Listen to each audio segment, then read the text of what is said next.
right, everybody. This is a special Drop the Needle. This is an awesome side deal for Scratch the Vinyl. It's going to be for our exclusive YouTube content. We'll also have it on the show periodically. I'll be bringing in some of these Drop the Needles, the In the Queue with Mr. Chill, the B-sides with Brooke, and we'll kind of just mesh it all together, and you guys will get to enjoy this in audio form. But I want you guys to continue to come to our YouTube, build that so we can have $1 billion and we can shower you guys with awesome stuff. So I just want to preface this guest by saying that I've had him on my former shows. You guys have seen us on the Cain Stevens Super Show. Well, now I'm full bore into Scratch the Vinyl, and it's great to have him. I'm just going to bring him on, and then we'll kind of talk about our past together. Let's bring on my guest, Jack Robertson. Jack, how are you doing? I'm doing all right. Thanks for having me on again, talking about one of my favorite things, music. You know, you're one of my favorite, or you might be the only one I know, actually. You're one of my favorite Oklahomans that I get to talk to, and you're a massive music fan, and I love talking to you, man. If we were closer, I would literally hang out with you probably all the time. Like, if I lived in your city, you betcha you and I are going to be sitting in the garage or the man cave or something, high-fiving, playing air guitars and listening to Pink Floyd or the band that we're going to talk about today. We're going to talk about the Flaming Lips, right? Yeah. Although I don't play air guitar, I play air keyboard. And I also play air glasses filled with water. The only problem is there's really not a whole lot of music that requires that, but well, there is on the music that we're talking about, though. You could always add that glass of water sound to it or whatever. So you never know. But you're the perfect guy to play air instruments with, because who doesn't need a full band's worth of it? And I've got a percussionist on my hands, so that'd be even better. Oh, yeah. Just get a full band of air instruments, and I think we'd rocket that for sure. So the last time we talked, you and I nerded out over Pink Floyd and our love for David Gilmour. It was David Gilmour's birthday, and it was basically just an hour and 20-minute high five of two guys who love Pink Floyd, man. It was incredible. Yeah. No, that was one of the I had a great time doing that. And it's so funny because at the time we were talking about, Roger Waters and the rift between him and David Gilmour. And then what was it, about 3 months ago, it was announced that they had sold their catalog for like $400 million. And one of the reasons Gilmour gave was, I'm tired of dealing with Roger. Well, now we get to watch it in baby food commercials and car commercials and everything else. We'll get all of our favorite Pink Floyd. I imagine we'll hear Money at least 100 times in thousands of commercials and everything else. It's just, I hate to see them when they sell that catalog like that, but I get it. They've got their legacy already staked. They're older. They probably want to pass down money to their, they already have $1 billion, but why not pass down, another 400 million down to their family after they pass someday? So why not, right? Yeah. I'm actually waiting for Comfortably Numb to be used in Icy Hot commercials. That's a perfect pitch. It really is. Yeah. Preparation H might work for that too. Icy Hot, if you're listening, or Tux, Yeah. So let's talk about why we're here today. And then towards the end, I do still want you to talk about some of the things you're doing. I want to talk about your podcast with one of my favorite people, Kenyetta, and we'll talk about that a little bit. But let's talk about the Flaming Lips. You brought this to my attention that you're a massive fan, and I was like, honestly, I don't really know anything about the Flaming Lips, but I'm always game. And then this became one of those organic things where I became a fan because I dove into the music and watched interviews and read things that the lead singer had said, and I just fell in love with this band. I'm now a fan of the Flaming Lips, and I owe it all to Jack here. And it was a wild experience. I started from the top. I started from the first album that they had on Spotify, and I just worked my way down the list. I watched live performances, the Tiny Desk performance that was epic with them and Bubbles playing around, during the COVID times. Just what a fantastic band. But I think Jack's going to tell me anything and everything I need to know about this band. But for the first thing I want to ask you is, why did you connect with this band initially? What was the organic thing for you that as soon the aha moment that as soon as you saw or heard anything from them, you're like, these are my guys? Well, growing up in Oklahoma City, they're Oklahoma City based band. Everybody knew of them. I listened to the albums, but wasn't necessarily like deep diving into it. And then I guess it was around 2008 or so, I heard Yoshimi battles the Pink Robots, and because I'm into sci-fi and all that, I was like, I freaking dig this. This is amazingly awesome. And then I went into the album after that at work with Mystics, and I'm like, love this. And then I went to the one previous to Yoshimi, the Soft Bulletin, and then I was just like sold. I'm like, this is fantastic. I love. I'm like, I was almost mad at myself for not having listened to him when it came out, and then I deep dove into him, fell in love with him, and now I consider myself like a Flaming Lips evangelist. You Yeah. know, if there was a music version of Christian Broadcasting Network, I would be on there like saying every day, you must listen to the Flaming Lips. And I came to realize, I think one of the things I like about him is on the surface, a lot of the lyrics seem almost childlike in a way, but when you actually stop and think about what he's saying, they're like incredibly deep. Yeah. And I just dig that, because one of the things I love in a great song is, I just love great lyrics that are meaningful. And yeah, so that's how I got into him. And then it just so happened, I work at a museum, and during that time frame, my wife also worked at the museum, and they were doing a temporary exhibit on rock and roll. And being from Oklahoma, rock and roll and Oklahoma connections, and being from Oklahoma, the Flaming Lips were a major part of it. And so that really opened up the doors for me. The first Flaming Lips concert we got to go to, my wife and I had press passes, so we got to be backstage, and she was on stage. We were taking photos. So she got to be on stage taking photos during a concert, which was a dream come true for her. Right. And I've just been a huge fan ever since. I've seen him 5 times. Yeah. So I guess that makes me an all right fan. Have you seen them in different locations, or have they all been in Oklahoma City?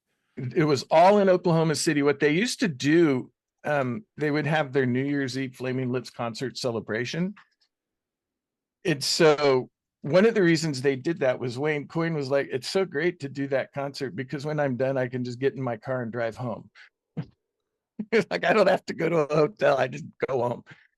And so they would do it at, they didn't do it in the main arena where the Thunder play. It was the arena from before that we still had.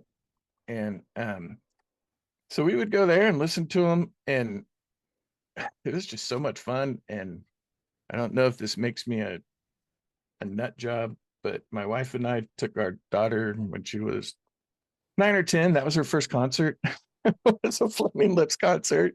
But she, she dances. She doesn't dance to the beat of a different drummer. She's in a different instrument section. It was just, fun to take her there and all that. There's sort of a bunch of other stuff to the story that I could get to later if you want. I'm not sure how, if you want to talk about discography now or whatever, but yeah, they're a band that has a prolific amount of albums, and so many people are just unaware of them. Yeah. Well, this is scratch the vinyl, kind of like unchained, right? This is, we could talk about anything. We don't have to necessarily go off on format. We don't have to go off of Right. anything. This is just loosey goosey. This is me and a good friend of mine talking music, and I can't think of a better way to promote music and just nerd out about with the love of it. And I keep using that because I feel like you and I are a couple of big nerds when it comes to music and things, and there's nothing wrong with that. Nerds are the new cool these days. That is definitely true. I will take that. But yeah, they're I can go for hours. So I guess I'll just tell you the cool concert story. So Flaming Lips fans are all unique. None of them, they are all their own people. They have people that follow them around like deadheads. Mm-hmm. And so when you go to a concert, there are people dressed in costumes and just all sorts of stuff. So the concert that we took him to, we also took my son. He was with us. And just to be fair, everyone, we had her wear a respirator mask so she wasn't getting high from all the people smoking weed. Um, and so we're waiting in line to go get in, and all of these people, are kind of dressed uniquely. And Flaming Lips fans are called the Fearless Freaks. But she like tugs, and she's like, Dad, Dad. And I'm like, yeah. She's like, I finally found my people. I was like, this is awesome. So we go in, watch the concert. She absolutely loved it. At that time frame, she wasn't listening to like all of the popular kind of music that kids that age listened to. She was into the Flaming Lips and some other sort of different bands, which I thought was fantastic. She absolutely loved the concert. And then when they did the regular concert, and when they start, Wayne's like, everybody, before we go, set your phone alarm to 12 a.m. Exactly. So when New Year's rolled around, everybody's phone alarms started going off, which was really, really cool. Yeah. And then at a Lips concert, they have confetti cannons. There's a factory somewhere that is in business solely because of the Flaming Lips, because after a concert, the confetti on the floor is about 2 inches deep. And then they have giant balloons that everybody pops around. And my daughter actually kept one and took it home, and it had air in it for a good 2 years before it deflated. And so they did the main concert, and then they went and took like a 10-minute break, and then they did the album, The Soft Bulletin, in its entirety, which was really cool. And so, that was kind of my daughter's first experience seeing them. And when the music exhibit, actually, I guess she met him before that, because this was prior. Sorry, I've slept. I'm old. So when the museum event opened, of course, the Flaming Lips are there, and it was crowded because, it was a big special opening. Opening for exhibits at museums tend to be kind of a big deal like that. And so there were all those people that were there. And M's like, I'm going to go talk to Wayne. And I was like, okay. So he's standing there, and she walks up to him and like punches him in his stomach. Right. And he looks down. Wayne Coyne is actually deceptively tall when you see him. You don't realize that he's about 6'2" when you see him in videos. But so she punched him in the stomach, and he looked down, and she goes, the Flaming Lips are my favorite band. And the look on his face was, oh, great, someone had their kid come and say that. And she goes, my favorite songs are Yoshimi Battles the Pink Robots, the Yeah, Yeah, Yeah song, and This Here Giraffe. And he looked down at her and he goes, if This Here Giraffe is one of your favorite songs, you truly are a Flaming Lips fan. Like, you're it. Which was cool. And then they sat and talked for a while. And then he talked to my son and gave my son the advice. He's like, people say that if you do what you love, you'll never have a bad day at work. And he's like, I've always operated under the opinion of, if you try to love what you do, whether you love it or not, you're still going to do good at what you're doing. And my son has actually carried that with him into adulthood. So there you go. So your son got advice from Wayne Coyne, which is amazing. And then, I love that story about your daughter just going up and just punching him in the stomach. Why not, right? I'm a fan. Yeah, and he was impressed by by that. It was really cool. Yeah. That exhibit was really cool too, because there were pictures. It was made up of pictures from the concert that my wife took. Mm-hmm. But I do have to humble brag. I only went to watch the concert, right? And my wife set up, I'm not really a photographer. She set up the camera I was using with all the settings that I need. So I'm off on the side snapping pictures like every 10 minutes. And then I'd be like, oh yeah, I got to take pictures. So I would like just pop the camera up and take pictures. One of the things that Wayne does is he has one of those mega giant balloons and it's filled with confetti and he blows it up until it pops. So as he's doing it, I'm just holding the camera up, just clicking over and over. So I got the exact moment that the balloon popped. So you can see this weird ghost outline of the balloon, but then you see the broken up parts of the balloon in the picture and the confetti as it's about to spray out. And I'm like, I just took an amazing, great picture. I can't ever top this. I'm never going to have to take another picture again. And they released a book that went with that whole exhibit and it got published. A lot of my wife's pictures got published too, but I'm like, I'm published in a book for something I don't even care about. Wow, man. As a fan, I can't even imagine. Like, I'm a huge Smashing Pumpkins fan. It's my favorite band. I can only imagine being up there and being able to take pictures and Billy Corgan doing something super cool and me getting like this amazing photo. So I can only imagine how that was for you, man. That's great. The thing that blows me away in this whole story is you're kind of like, man, it's kind of questionable taking my kids to this thing. I think that's the best thing you can do for these kids. I think that kids need to go to concerts like this. They need to experience it with their parents and see this type of there's nothing. I'm not going to be like an old person and be like, oh, Right. This mumble rap stuff everybody's into. I mean, whatever you're into is fine. I mean, there's value in all of it, I'm sure, but going to something like that, going to see where people come and they're kind of like a cohesive group, right? They're dressed the same way. There's just something about it. It reminds me of when I went to Greta Van Fleet here in Lincoln, and it was so cool to see, like, guys and girls show up and they're dressed kind of like you would almost felt like you were at a Zeppelin concert years ago, and then they put on this massive show with fire and everything. It was just like, it's a thing that I wish that I had my kids with me so they could see, like, this is what a concert's supposed to be like. This is what a rock concert really is and why it's still something special, right? Oh, yeah, yeah. Years and years, well, back in the 90s, we went and saw a concert. It was Three Doors Down and Fuel. And the lead singer came out in a massive pink fur coat. And he sang like the first two songs in that. And I was like, now that's what a rock star is supposed to do. Yeah. Could you imagine if you or I tried to pull that look off? I mean, I would love to give it a shot. I was a lead singer in bands for years. I mean, technically I still am. We just don't play as much anymore because I'm doing other things. But I can't imagine having the goal to go out there with like a pink fluffy coat. I feel like they'd beat the crap out of me. As an older person who's overweight, all I can think of is, oh my God, that would be so hot. Exactly. I'd take it off and it'd look like a sponge. Right, fresh out of the sink.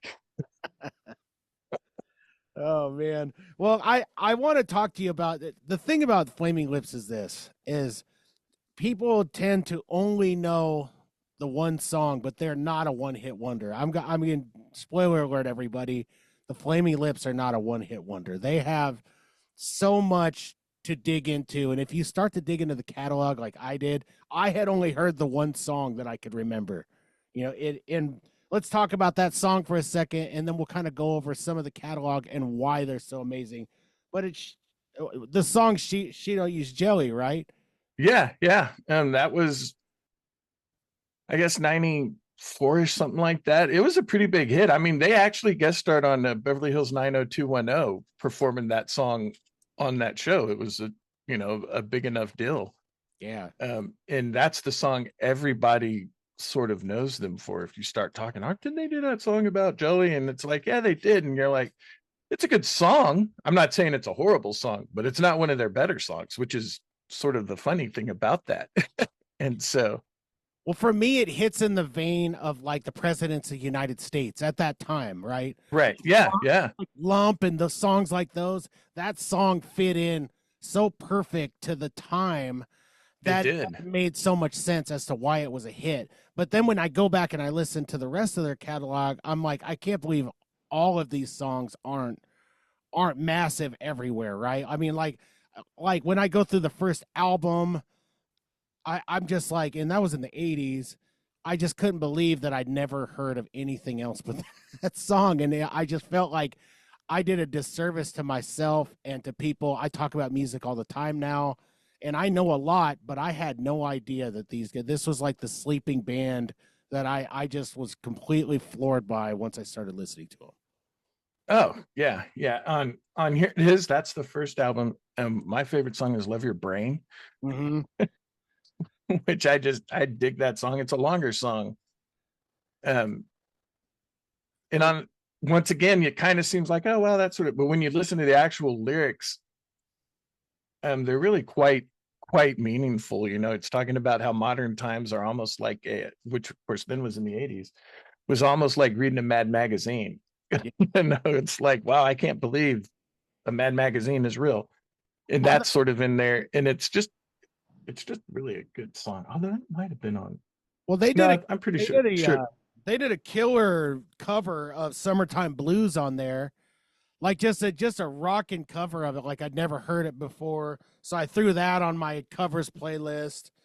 Jesus shooting heroin, I was like blown away by. And yes, I mean, don't get your panties in a bind out there, everybody. Listen to the song. It's just a really cool, mellow song. I loved it, man. The Charlie Manson blues. I mean, there's just so much on the bone on that first album. I had no choice but to then just start going down the Going through list. everything. Yeah. Yeah, yeah. And the interesting thing about the Lips is they have had a lot of band member changes throughout. When they first started, like Wayne Coyne's brother was in the band, Mhm. and then he left, and they've had several different guitarists. Like the guitar player you see in "She Don't Use Jelly" video left the band, and so until about last year, the only original member of the band was Wayne Coyne and the bass player Michael Ivins, and then Stephen Draws, who started out as their drummer, we can get into him here in a minute, came on as like their third drummer. But the thing about Stephen Draws is he's one of the most talented musicians out there. He plays something like 12 instruments. It's so he has moved on from the drummer to the keyboardist and lead guitar player. And, he just completely shifted gears. But they have pretty much done everything. They've done songs that are more heavy metal sounding. They've done, a lot of pop songs. They have a techno sound to them, and then they go back to another thing, like a different style. I think about the only style they probably haven't done is like R&B. Right. And they could actually. I mean, if you as crazy as that sounds, like when I watched the Tiny Desk performance, like Yeah. the lead singer, he can get really high. I'm not well, he could get high, but I'm saying like vocally, the guy's got a beautiful voice, man. I mean, like seriously, like he has so much range. He probably could do a killer R&B album. Oh yeah. I think they totally could. And I definitely think that they could. That would be amazing. I'm going to go to their Facebook page and suggest that. And then they're gonna quickly dump you from it. Go away. Go. It is crazy how many how they are doing what great bands do, is reinventing themselves all the time. I've seen it with my favorite band, Smashing Pumpkins. They continue to reinvent themselves. They can continue. They'll go back to what they did best, but they keep reinventing themselves, and that's what all the great bands do. But let's talk about Yeah, you definitely can't stagnate. You always need to change and evolve. yeah. And I know as a band, it's weird because that's one of the problems people had with Metallica. They were like, their music was this way, and then it started changing. And it's like, well, after a certain point as a band, you get kind of bored making the same music. Right. You That's know, a great point. Pink Floyd's the same way. If you go and listen to, a lot of the pre-Dark Side of the Moon is different from Dark Side of the Moon, but The Wall and Dark Side of the Moon are completely different albums. Mhm. Like not even in the same like both. They're just completely different. And it's like, so how come nobody minds it when Pink Floyd did that or does that, but people get mad when Metallica does that? And at the same note, no one cares that the Flaming Lips have done that, because Flaming Lips fans, we love all of it. Yeah. Well, and I mean, well, on the Metallica side of it, I mean, people were so mad at the Black Album. They were just like, "Oh, it's a commercial success. They've sold out." But I mean, I don't have any problem with the Black Album. I don't have any problem saying. I mean, yes, I love all the thrasher beginnings of Metallica. But I mean, they could only sustain that for so long. They still rock now. They can still thrash. They can still play those full albums in entirety at shows. But they wanted something different. Maybe they did go in more of a commercial direction. But at the time, honestly, I can remember when it came out, it made so much sense to the trend of how music was going at the time. I didn't see anything wrong with it. No, the Black Album is what got me into Metallica. Yeah. And actually, one of my favorite Metallica songs is on there, Blackened. Mm-hmm. And I'm like, yeah, that's strange that I like a song about a nuclear winter. But here we are. So we like to, on Scratch the Vinyl, we like to talk about lyrics and what they mean to somebody. Because I have some people tell me that lyrics don't matter, which makes me cringe, because I not to be not to be like a pompous or pretend, but like as a lyricist myself and as a writer and a poet, I write poetry, and I think that music is just so great when paired with the perfect lyrics. So I agree. Do you have any in particular from the Flaming Lips that just like right off the top of your head that you can think of that really resonate with you, that you think about all the time? One of my favorites is Waiting for a Superman, which is on the Soft Bulletin. He wrote that song as his dad was in hospice dying of cancer. And him and his brother were there at the hospital, and they came out, and his brother was like, "Man, it's getting heavy in there." And Wayne's thinking to himself, how can it get any heavier? I thought it was as heavy as it could be. If you've ever experienced anyone going through that, you completely understand why. And then the song evolved from that. And the point of the song is, if there was a world where Superman actually existed, it would not matter how strong Superman is. He cannot lift your grief or the heaviness of going through something like that. And I'm just like, that is, so deep. Like the opening line is, asked you a question I didn't need you to reply. Is it getting heavy? But they'll realize, is it getting heavy? Well, I thought it was already as heavy as can be. Wow. Yeah. And then another one is it overwhelming to use a crane to crush a fly? It's a good time for Superman to lift the sun into the sky. Well, I mean, that's what it's like if Superman was dealing with a person. He's obviously the crane and we're the fly, but it doesn't matter how strong Superman is. He can't help you with that. Yeah. Man, those are deep lyrics. I mean, those right there, that's poetry in the making. And I know when we were talking to the Prids on a show, which if you haven't checked out the Prids, they're amazing. They're like a post-punk band, but I can remember talking to the singer, and I'm sure he wanted to puke when I mentioned like your old work and do you consider it to be poetry? And he was like, yeah, but I felt so pretentious and so just kind of thinking about how I used to be calling myself a poet. But I there's nothing wrong with it. I mean, we need more poets out there. We need more people to look at life in a beautiful manner. And man, what the way that you just described the lyrics and everything is perfect to me. That says everything to me as to why you would want to be a part of whatever these guys have going on. Yeah. Your point about lyrics, I like to watch a lot of reaction videos of Gen Zers listening to our music. Mm-hmm. Partly because I can never listen to a song for the first time again. Yeah.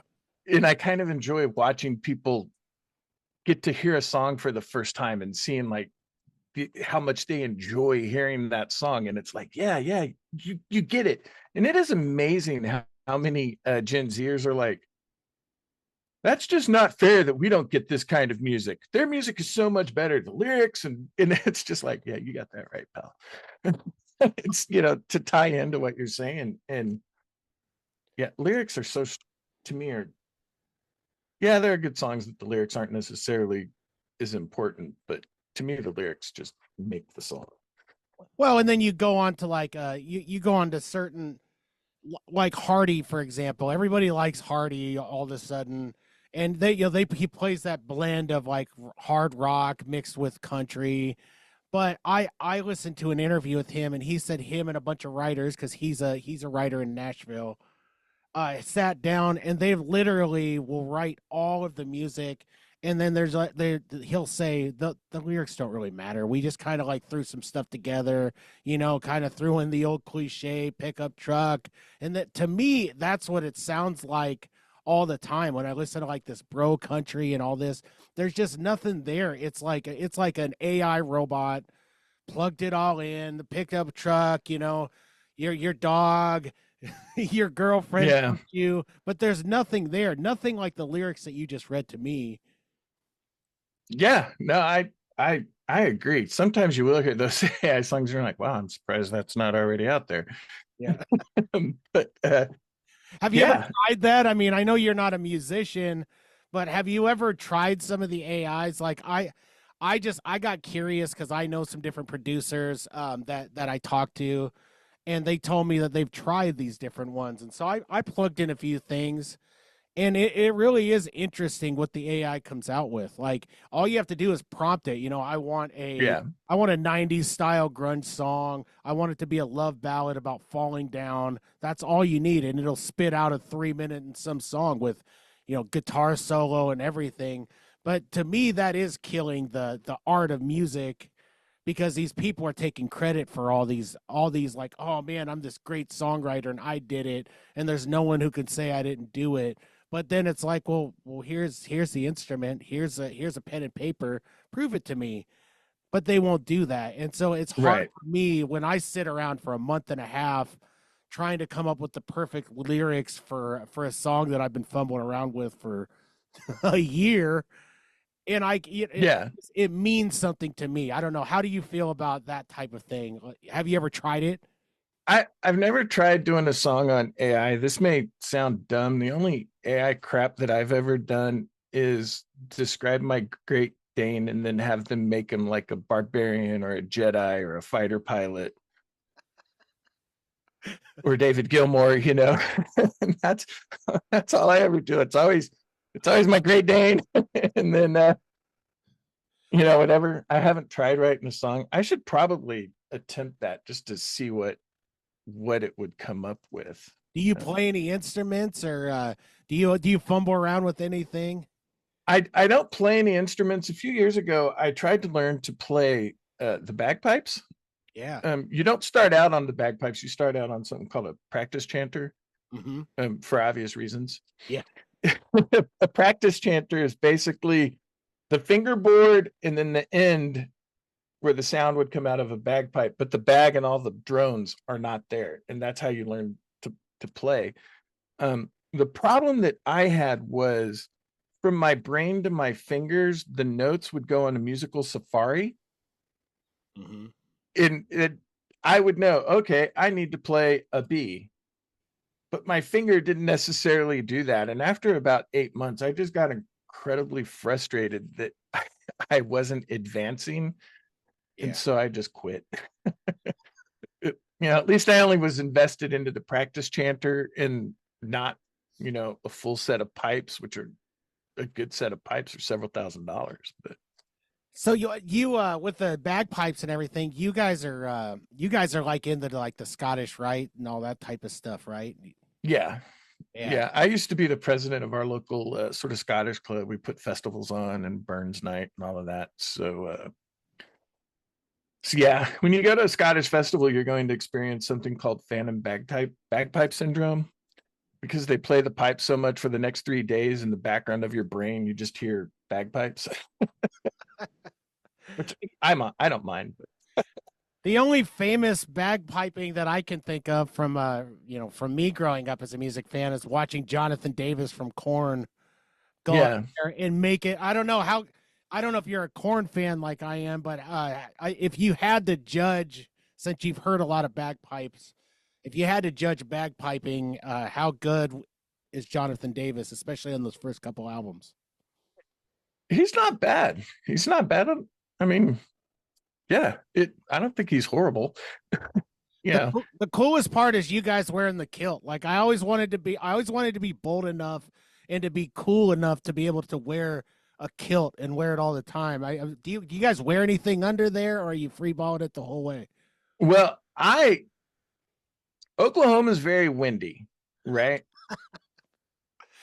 I do not go what's called full Scottish because I don't want the wind to blow and end up on the sex offender list. So I don't do that because sometimes, something happens, you bend over and then you don't want to, show the goods to everybody. That's just me. Some people around here, don't, but. Is your favorite movie Braveheart? Like, do you guys sit down at least 10 times a year and watch Braveheart and tear up and pump your fists at the sky like William Wallace?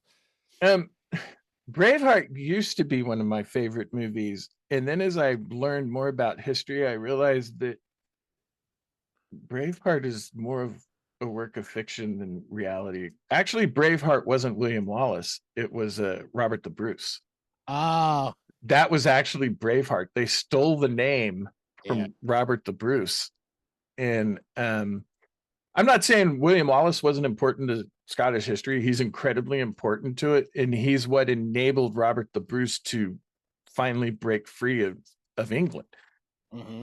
But that movie's got a lot of inaccuracies in it. For example, the Battle of Stirling Bridge doesn't take place on a bridge.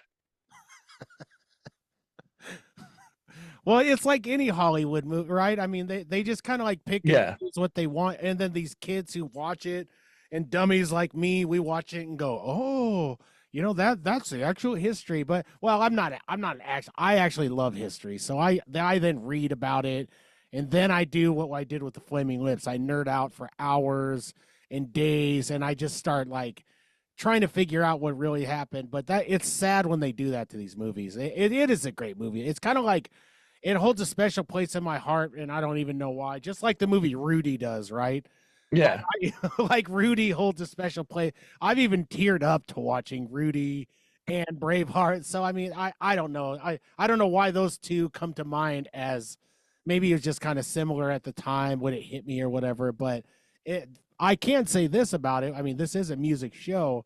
The music in those movies is fantastic. Like they really set the scene for especially, well, I can't even say especially one or the other, but Rudy, like, I mean, I can hear the music playing right now in my head just by talking about it. Yeah. The soundtrack to Braveheart is phenomenal. It's just great. I'll occasionally listen to that if I'm like having trouble trying to sleep or something. I'll pop that in and it chills me out. It'll get me to sleep. But I think we just ended up going on an ADHD side quest. Welcome to my life. I that's my life as well. So when you get two guys with ADHD together, who knows what you're going to talk about next? That's right. So we're doing an hour-long podcast on the Flaming Lips. Okay, we're doing a 30-minute long podcast on the Flaming Lips and 30 minutes of other stuff. Yeah, but let's get back to the Flaming Lips. So I was diving into it, and I all of a sudden I noticed it. I was listening to the music and I was reading an interview, and I noticed they had mentioned something about the Flaming Lips being in a Dark Side of the Moon album. Where they covered songs with Henry Rollins and Peaches. And I was like, oh my God, how did I not hear? I mean, being a huge Floyd fan, so I checked that out, and I was like, then my mind just completely was annihilated. It was like they dropped a nuke in my mind. Yeah, and it's the whole album of Dark Side of the Moon. Yeah, that they redid, and it depends on the mood, the mood I'm in. Right? Sometimes I really, really love it, and then other times I'm like, but like all of the background talking that's in Dark Side of the Moon, Henry Rollins is reading. Mm-hmm. And then whenever it's the female backing singer, it's all Peaches. And it's really weird to hear some of those songs in almost a I guess, techno or electronica Yeah. format, and it's really mind-blowing to kind of hear Dark Side of the Moon done like that. Yeah. That's how I felt. I just felt like, man, you guys really just, I'm standing at the top of the stairs and you just pushed me down the stairs. Like you just Yeah, turned my yeah, whole world upside down. yeah, definitely. I completely understand that. Did you listen to Embryonic by any chance? It's the one that's in between At War with Mystics and their remake of Dark Side of the Moon. I made it and I've been binging it. I made it clear to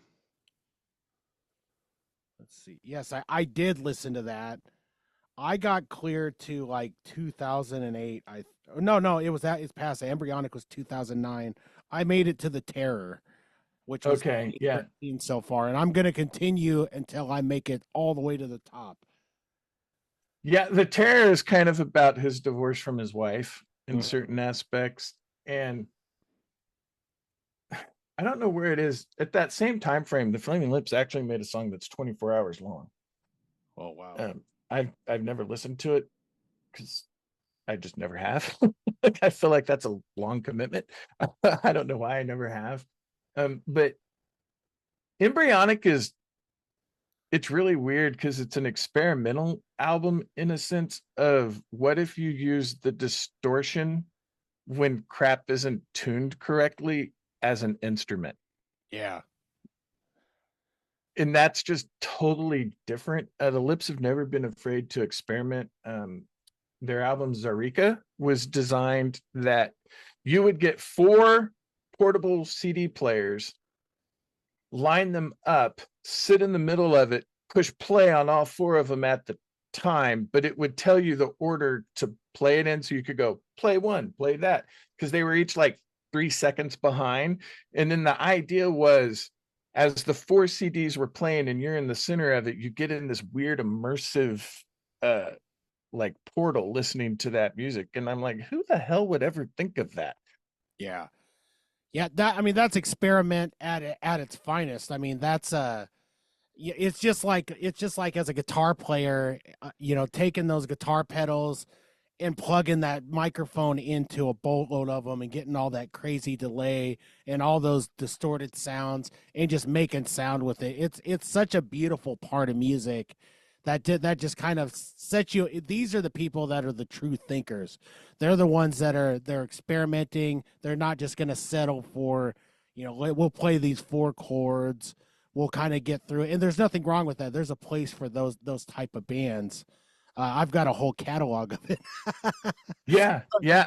On that note of like you're talking about chords, when they were making At War with Mystics, Steven went to each band member and he said, pick a chord. And so everybody picked a chord, and then he picked one. Yeah. And he was working on the song, but rather than play it with the guitar, he assigned out what that note on the guitar would be to a woodwind instrument.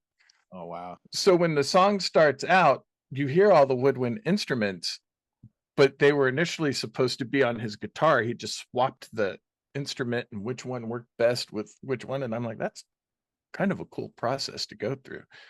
It is. And it shows you just how cool it is. I would love for Steven Draws and Trent Reznor to like form a band, because it would just be them two playing all the instruments. So That would be amazing. so let me ask you this: as I keep going down, yes, I get through. The Terror. I get this. Seven Skies, H3.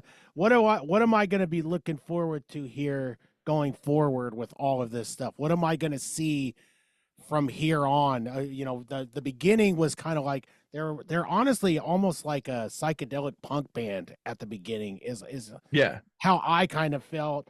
And then they just keep like progressing. What are they going to become as I continue to climb the ladder of their catalog? And it's massive. What am I going to So what I've been digging a lot lately is oxymolody, which I believe is actually a Czech word, and I'm probably completely butchering it. It's OCZYMLODY. do? I'm probably butchering that, but I am 100% convinced that Wayne was watching Game of Thrones while tripping on acid Yeah. multiple times, and that's how the songs came about. Um, but That's how I watch it, you know? That's the only yeah, I right. love it so much. I've watched it like 11 times through. So after the fourth time, then you just take LSD and really enjoy it even more. Yeah. Well, when that album came out, it would have still been like in the first, maybe the second season of Game of Thrones. And there's just some interesting takes in lyrics. And then like there's a part of it where he's singing a song and one of the lyrics is legalize them everyone right now. And he's talking about, well, obviously he's talking about drugs, but it's just, I dig it. And even the weird song about going inside a giant tree to shoot a wizard. Yeah. Right. It's really strange because you know how there was that tradition of like songs that would tell like a story, you know it's in that vein. It's a complete full story that goes through the song, and it's just on a subject that there's probably I guarantee you that's the only song about that subject. Yeah, absolutely. Well, I can remember when you were talking to me initially about this. I think I'm not telling the full truth because I did actually listen to some stuff before I think you sent me and shared with me a what is that? Yishimi Battles the Pink Robot. Uh, Yeah. that album. So that was actually the first introduction to it when we were just like kind of in the process of talking about doing a show about the Flaming Lips. I mean, I was going to do it anyway because I enjoy talking to you. But then when I listened to that, I was just like, okay, I'm all in now. It makes so much sense to me how you could like, but there's just so much on the bone with this. I mean, let me ask you. This is a major question that we ask on the show. Okay. We like to ask people, get ready. These are the hard hitting ones. Not really, but we like to ask people about their collections and what they have, and it's one of my favorite things. So, I mean, do you have a massive physical copy collection? Do you have a vinyl collection? Do you have a bunch of cassettes? What do you have of the I Flame? have it all on CD. You have it all on CD. Okay. Yeah. I've never really, strangely enough, as much as I love music, I've never really been into vinyl. Mm-hmm. And I think it's because deep down I've known that that would be an incredibly expensive hobby. Yeah. And I have enough stuff that I do, and my wife can only tolerate so much of her husband's ADHD hobbies that last, 1-2 years maybe. And so I think vinyl would be a lifelong thing. I've never gotten into it. Which, by the way, ADHDers, I have a great idea for like a group where you go in, and when you've finished your hobby that you were recently into, you can go in and you can either list it to sell to someone else that's getting into that hobby with ADHD, so they don't have to go and buy it all new, or you can trade it for the hobby that they're currently getting out of. It sounds like we're pitching a support group for our wives too, like of all Yeah. the crazy things we do. Like my wife and your wife are gonna unite forces online here pretty soon, and it's just gonna be like a big support group for Jack and Cain's crazy minds. Right. Yeah. But so I've never really gotten into vinyl. My brother-in-law's huge into vinyl, huge. Yeah. But on my Christmas list this year, I mean, I don't even have a record player, but on my Christmas list, I have some vinyl Yeah. that I kind of thought it would be cool to own. But yeah, I have it all on CD, but generally I just listen to it on my streaming service because then I can just create the playlist that's perfect for me of whatever band or whatever music. Of And course. that helps. But yeah, as much as I want to get into vinyl, I'm not going to at the moment.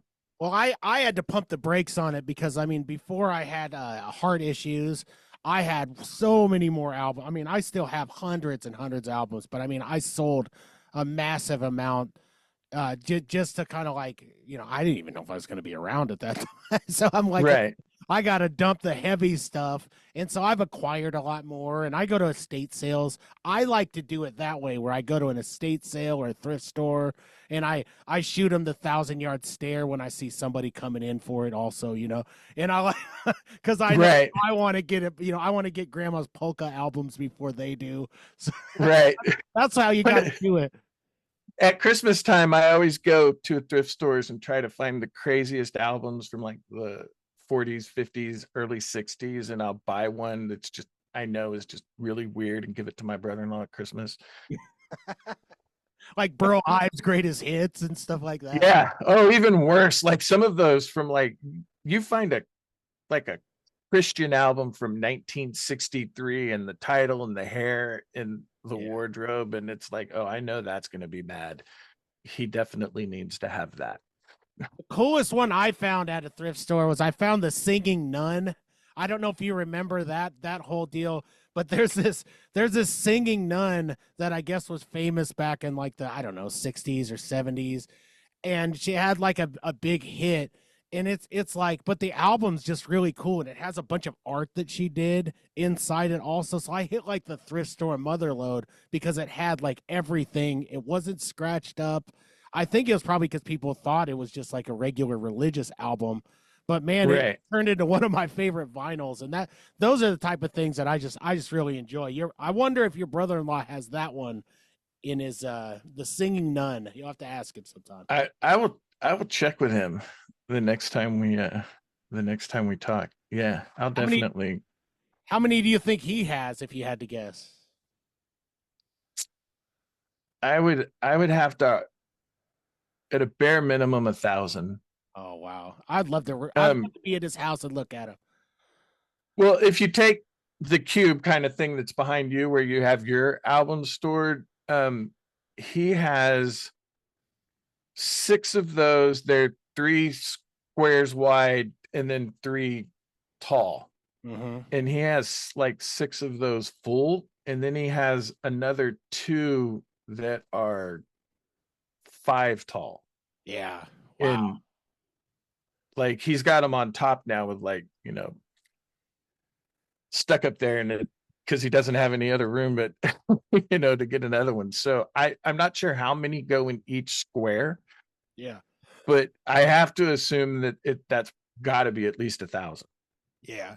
Well, and if you can kind of see on the side of where my guitar is, I have this wall size thing that we built of shelving, and I used to have it plump full of albums, but then I basically have like I have quite a few cubes full of it, but then I have like a cassette area that's nothing but cassettes stacked on, like, Right. a bunch of like vintage radios and things. And so speaking of ADHD and collections, this is a room full of it. This is what my mind looks like, I would assume, in there. Right.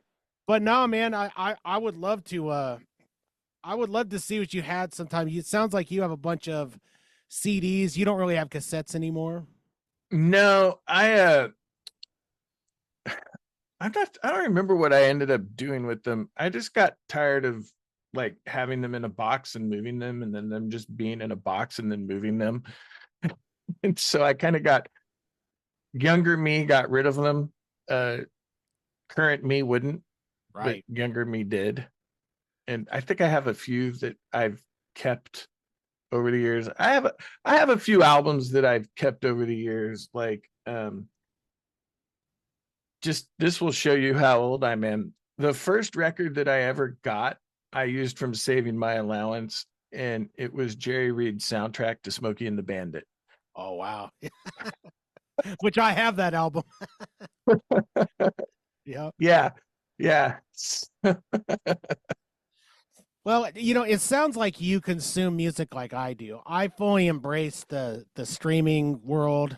I loved it. I started Don't Tell Napster or LimeWire or the music industry, but I started on there, ripping all of that music and putting it onto a CD and just making massive collections of that. And then it just morphed into this huge thing. Then it was MP3 players, right? I had whatever the largest iPod was at the time, I had that one, and I had something like 4,000 songs on it.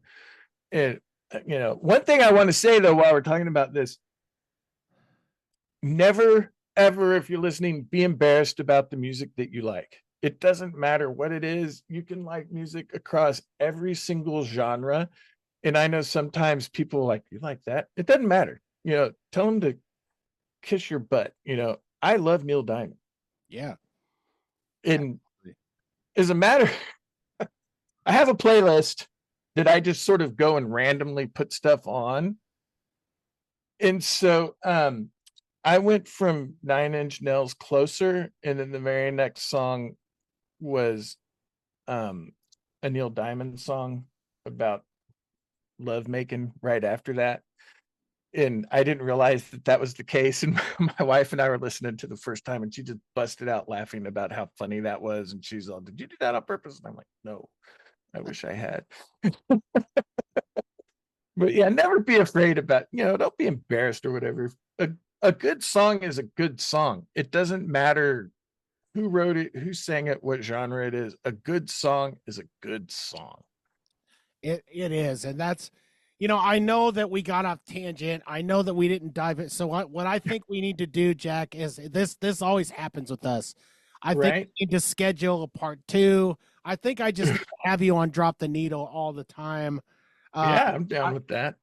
So we definitely will. But I think the whole point of what we're talking about here is this was the most music loving thing that could possibly happen. It was just one guy who's totally into something, who got another guy into it, just solely off of recommendation, and then your love of it and your enthusiasm for it really made me want to listen more. And I think that that's what we're going to do in here. We're spreading the word. The Flaming Lips are awesome for the listeners and the people watching out there, the millions and millions at home. I want you guys to go, and I know if you haven't listened to it, if you've only heard that one song, go listen to a couple more, and I think that you're going to be a huge fan really quickly. Yeah, my recommendation is, if you're going to dive into the Lips, you want to start with Yoshimi Battles the Pink Robots, and then you want to go to the Soft Bulletin, and then At War with Mystics, and then Oxy Melody, and then just Free for and then after that maybe American Head, and then just Free for All everything after that. American Head is their last one. It's once again completely different style of music from that Yoshimi Battles the Pink Robots. It's really weird. It's a lot of Wayne Coyne pondering about his childhood and his teenage years and what was going on. So that's why there are these weird references of his brother, going to Vietnam. Well, and I mean, there's just so many albums to talk about. I mean, this could literally be a 9-hour marathon, and I'd be fine with. I just I know in terms of just in terms of the music, I think that you laid it out perfectly. I think that everyone kind of at least gets the quick opinion of you've talked about your experiences at the concerts. You've talked about how cool it is to just be a part of that fandom. You talked about turning your kids onto it. Your wife goes. I can't think of a better way to celebrate this band. So I wish we had more time, but I do want to allow you, if you want to talk about anything else here. I'll definitely cut some promos and do some things. Do you have anything else going on? And we'll try to schedule some more parts. Real quick before we move on, if you are listening to the Lips, they did what is like the theme song from the movie Good Luck Chuck. It's a funny movie, or I mean a funny song in some ways, but it's the only song I've ever heard of that's a theme song that in the background of the chorus you can hear somebody singing "You're a Lucky Motherfucker." And somehow that made it as the theme song to a music, or to a movie, and I'm just like, that's amazing. That's incredible. But otherwise, I have my own podcast. I co-host it with Kenyetta. It's called Kenyetta and Jack Save the World. Cain's been a guest on it. We talk about all sorts of stuff, current affairs. We do deep dives. We talk pop culture. We'll be sometimes we'll talk about something and we'll be like, well, how did this thing start? Because we feel like you kind of got to know where we started to know how we got to where we are now. And so we do all sorts of stuff on there. So if you guys would, want to go and check it out, that'd be amazing. I would absolutely love that. We start off each episode with our WTF moment of the week. That's a never ending supply. We do that. And the only other thing that I would like to throw out there is in your home, make sure that you're always prepared, that you have some fire awareness in your kitchen. Make sure that you have a fire extinguisher handy. You want to have the kind that is designed for grease. And you might want to, if you grill a lot, have one out there as well. And then conveniently stashed in some bedrooms, you want to have the fire extinguishers that are for everything. Modern materials burn 4 times as fast as materials made in the 70s. And I know that it seems weird and you can think that fire is never going to happen to you, but I know from personal experience, it just takes 1 second. And then the next thing you know, you're having skin grafts because you've had 3rd-degree burns. And I know that's a serious way kind of to end it, but I just want to throw that out there. That is insanely important that you do that, and a little precaution can go a long way. Well, give everybody I remember the story, and I want you guys to go back and listen on the Cain Stevens Super Show. That stuff's still out there. Listen to my interviews with Jack, and listen. They actually have a foundation, so go ahead and mention that so people can go there if they can. Well, the foundation is called now my mind just Mars Mission. You can go to it's marsmissionfoundation.org. The website is currently kind of stagnant because I'm having issues with GoDaddy, and even though I didn't renew the name with them because I was going to a different one because there was issues, they won't give it back to me. So it's sort of in this weird thing. But the purpose of that is to give grants to people that have to stay in a hotel while a loved one's in a burn unit. People don't realize there are not enough burn units in this country. Most people have to travel more than 4 hours to be at a burn unit for someone that's in a burn unit. And so that requires a hotel, and that gets expensive quick. And that's the point of Mars Mission Foundation, is to give grants to help people offset some of that cost, because people heal faster when loved ones are there. And then just peace of mind for you being there with that person. So it just takes a second, and just doing something simple, and then bam, life-changing. Absolutely, man. Well, Jack, you're a lovely human being. You're my favorite Oklahoman. I love talking to you. I'm definitely going to have you back.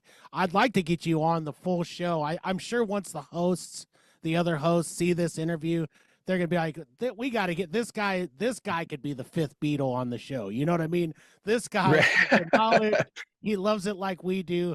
I so enjoyed being on your show, Kenyetta and Jack Save the World. I love I had Kenyetta on my show also, and you guys are some of my favorites. So I wish we had more time, but I know how the editing bay can be and everything else, but we're going to be on again one of these days real soon. So thank you guys for listening to this special Scratch the Vinyl exclusive YouTube content. Drop the Needle. You dropped it with me and Jack here. And we'll talk to you guys. For everybody listening to Scratch the Vinyl, it comes out every Friday, everywhere. So listen to Scratch the Vinyl and just keep that love of music going, everybody. Bye.